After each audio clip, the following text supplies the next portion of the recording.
Anachronism. Anachronism is one of those wonderful words that you learn in the most surprising places, like, for instance, synagogue.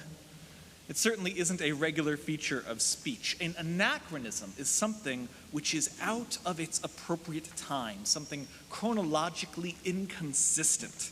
So if I were to describe the sacred sports utility vehicles that Moses and Israelites used to cross the desert, that would be an anachronism. But anachronism does not need to be extreme and millennia wide. It often happens in smaller centuries as well. Historians, archaeologists who regard the Bible as accurate often encounter this problem. For instance, in this week's Haftarah, the walls of Jericho are famously besieged and destroyed by the Israelites. And they were also excavated. And sure enough, archaeologists, historians said, yes, they were destroyed by what seems to be an invading army. But there's a minor problem. Archaeology demonstrates that the city of Jericho was abandoned following its destruction for probably 700 to 800 years. And historians, utilizing the Torah, date the entry of Joshua and the Israelites to have occurred in roughly 1300 or 1400. Which is smack dab in that middle of negative 1600 to negative 900, which is to say that when the Israelites arrive in the land of Israel, according to the people who say that the Torah is accurate, Jericho is an empty ruin, which is to say it's an anachronism. That climactic moment where the book of Joshua, the falls of the wall of Jericho, this whole thing, it probably just doesn't fit right in that grand scheme of time. And so if those two examples of Moses' SUV and the central set piece of our Haftarah represent a certain extreme edge of anachronism, then in this week's Torah portion itself, we find one that is relatively minor. In Numbers 13:16, Moses is getting ready to send the scouts into the land of Israel, and as we read it, we might notice something a little odd. These are the names of the men Moses sent out to scout the land, but Moses changed the name of Hosea, son of Nun, to Joshua. Yes, that same Joshua for whom the book is named for, that same Joshua who is Moses' successor, here seems to have an origin story for his name. And we learn in our Parsha that his name was originally Hosea. So I see you looking at me. What's the anachronism? Well, the problem is that for the last 2.5 books of the Torah, we've been interacting with Joshua. And we've been interacting with Joshua as Joshua. We've never met him before as Hosea ben Nun. The words Hosea ben Nun have never been used before this chapter of the Torah. But Joshua has been there seemingly since the very beginning of the book of Exodus. Joshua makes his first appearance in the first battle with Amalek immediately after we cross the Sea of Reeds. So how is it possible? How is it possible that Moses is only just getting around to changing his name now? And why? Why does Moses feel the need to change it at all? But before I get into that, because the Hebrew is a little more obvious than the English in this particular case, I want to draw your attention to the spelling of those two names in Hebrew. Hosea is spelled He, Vav, Shin, Ayin. And Yehoshua, or as we say in English, Joshua, is spelled Yud, He, Vav, Shin, Ayin. It is the same name with the subtle difference of a single Yud at the beginning. The Hizkuni is one of the only rabbinic commentators who tackles the issue of why now? Why is this happening now? And it shouldn't be a surprise to us because there is a rabbinic dictum that rabbis don't particularly get involved in ideas around when did this happen or why is it happening now. There is this idea that Torah is relatively flexible when it comes to the idea of time. Just because something happens in the scroll earlier on in the roll doesn't mean that it happens earlier or later in the story. Our rabbis teach us, Ein mukdam umuchar b'Torah, that there is no before and there is no after in Torah. There's a bit of flexibility, of wiggle waggle, of timey-wimey-ness when you want to find something in the scroll. And that dictum helps smooth out any kind of historical blips within our rabbinic understanding of Torah.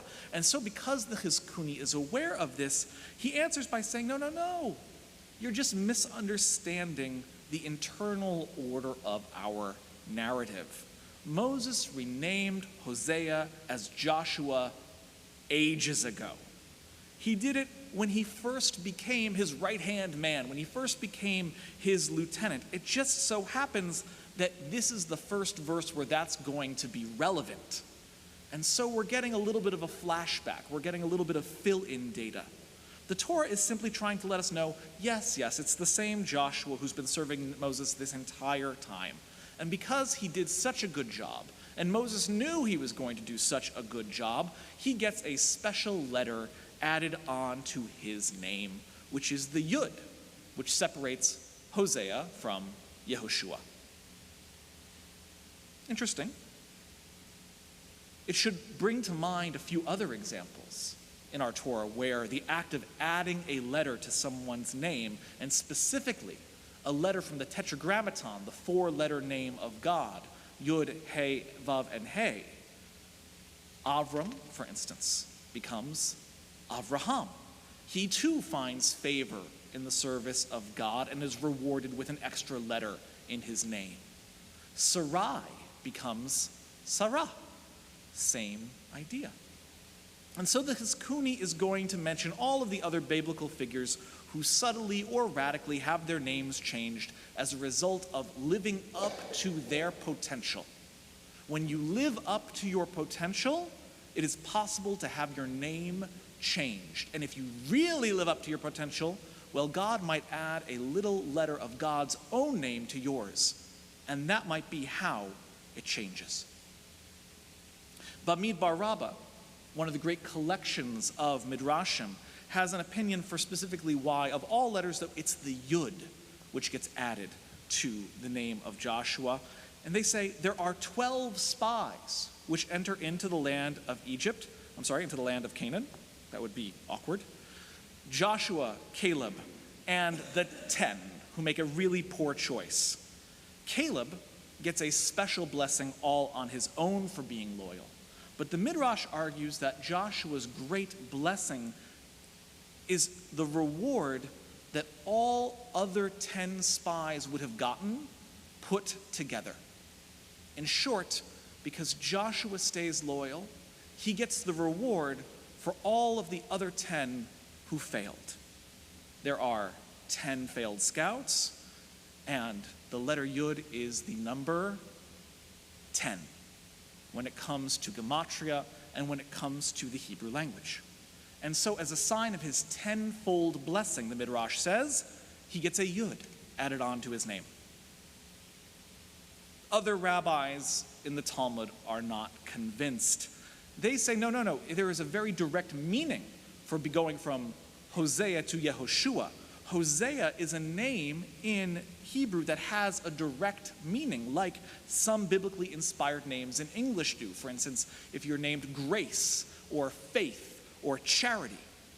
And in Hebrew, Hosea means save.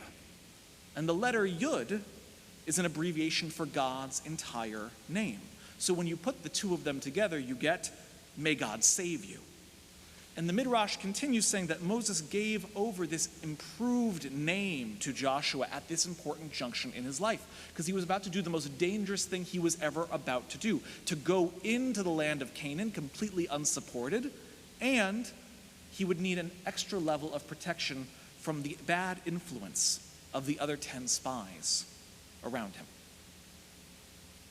This second midrash doesn't really solve our anachronistic problem, of course. It actually puts us right back where we started, saying, wait a minute, why are we calling him Joshua for 2 whole books of the Tanakh if he's only getting this name change now?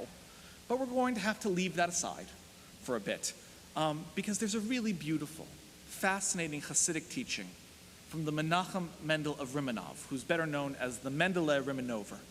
He is very famous because he's the one who set the dress code in the mid-18th century that is still followed by Hasidic Jews today.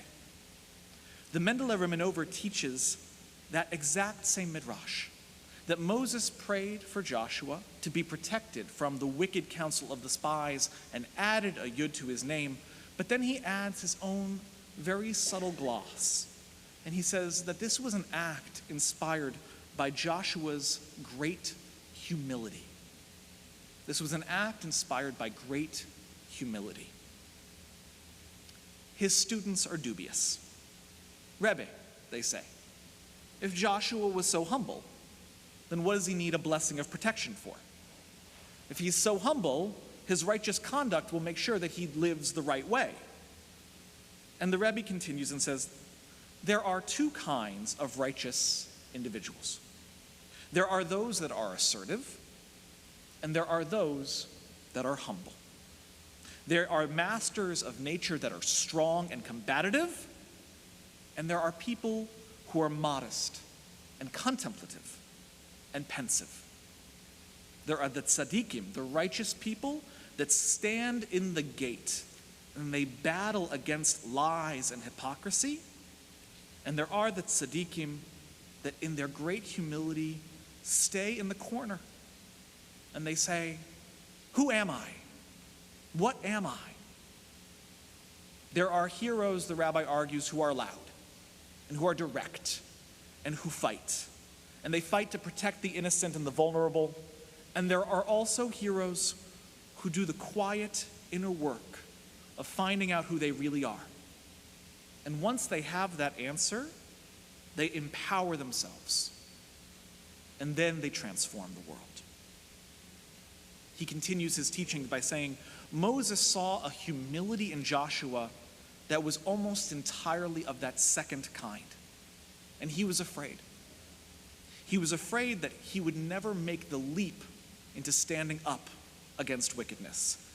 Perhaps at the deciding moment, he will not have the strength, he won't have the courage to stand up. And so Moses prayed, may God save you from joining with them. And not only should you be saved from them, should you overcome your own humility in that moment. This second kind of heroic, righteous individual, someone who is challenged to know, can sometimes be challenged to know that now is the right time to stand up. That now is the right time to stand up for what you believe in and to become that first kind of person.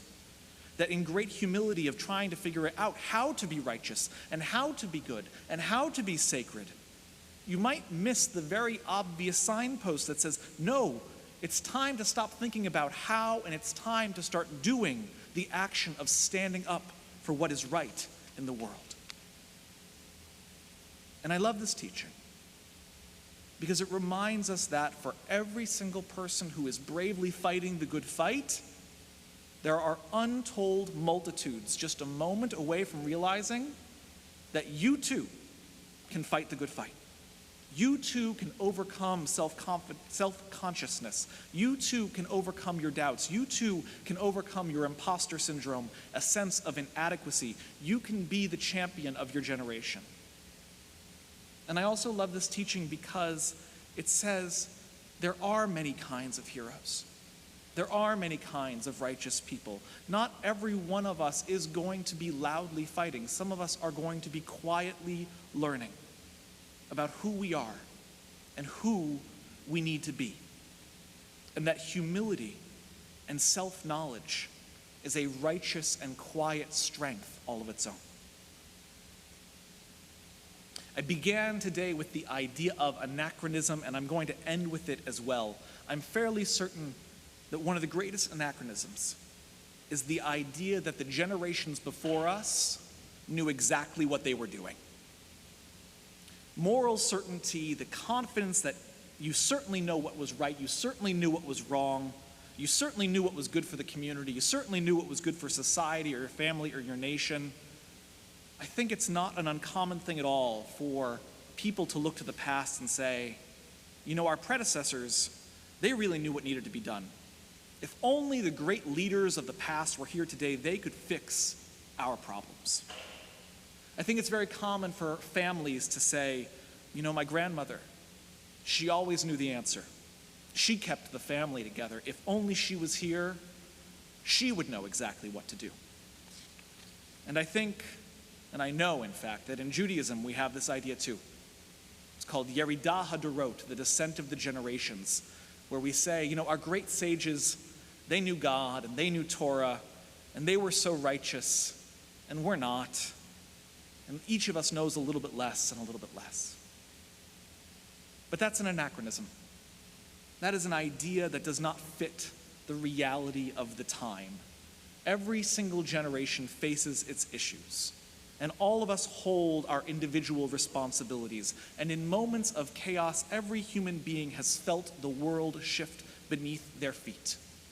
Every single society grapples with the issues of its time and the repercussions of its actions, and each family must rebuild and reflect and change with the passage of their patriarchs and their matriarchs, just as their parents did, and their parents too before them. And we see that actually quite clearly in this Hasidic teaching, in the way that this rabbi understands Joshua and Moses' relationship. Moses is the great tzaddik of that gate, holding back the worst impulses of his community. He is the one keeping it together, and Joshua is that humble, introspective disciple who doesn't know exactly when the right moment to act will be.